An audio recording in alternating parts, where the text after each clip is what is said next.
আসসালামু আলাইকুম ওয়া রাহমাতুল্লাহি ওয়া বারাকাতুহু।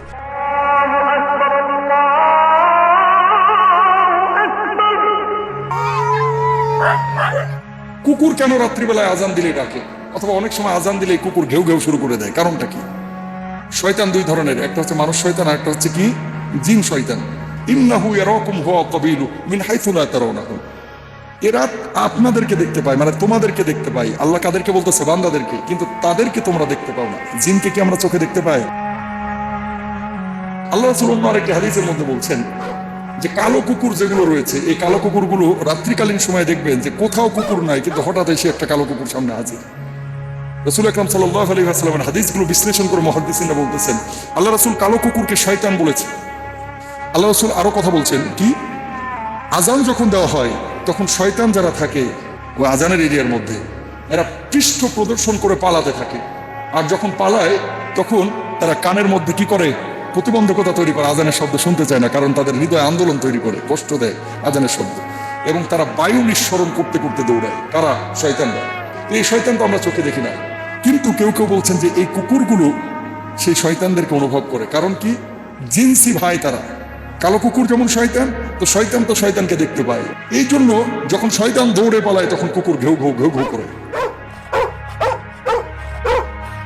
আল্লাহ রাসূল বলছেন যে যখন আজান শেষ হয়ে যায় আবার ওই শয়তানরা ফিরে আসে, আবার একামত শুরু হয়, আবারও তখন শয়তানরা দৌড়ায়। এই জন্য কোরআন তেলাওয়াতের আওয়াজ অথবা এই যে আজান একামত এগুলো শুনলে কুকুর ঘেউ ঘেউ করে। কারণ কি? ওই যে শয়তান দৌড়ায়। তো স্বজাতীয় জিন্স, নিজের বন্ধু, শয়তানের বন্ধু শয়তান যখন দৌড়াচ্ছে, সে চোখে দেখছে, তখন সে তার সাথে তথ্য আদান প্রদান করে যে কেন যাও, কোথায় দৌড়াও, দৌড়াও না, থাকো। এই জন্য ঘেউ ঘেউ ঘেউ ঘেউ বেশি বেশি করে। দুনিয়ার বুকে এমন কোন নামধারী মুসলমান নাস্তিক মুরতাদা আছে না নাই যারা আজানের শব্দকে নর্তকীর ডাকের সঙ্গে তুলনা করে? বলুন নাউজুবিল্লাহ।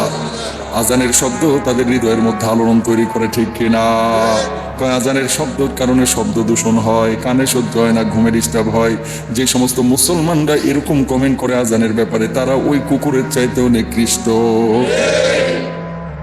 আরে আজানের শব্দ এটা তো মুমিনের হৃদয়ে জান্নাতি সুধা। মুমিন তো কানের মধ্যে আজান যে শুনে, এটা আজান শুনে না, জান্নাতের পথের দিকে আহ্বান শুনে। প্রিয় ভাইরা আমার, এটা মনে রাখতে হবে।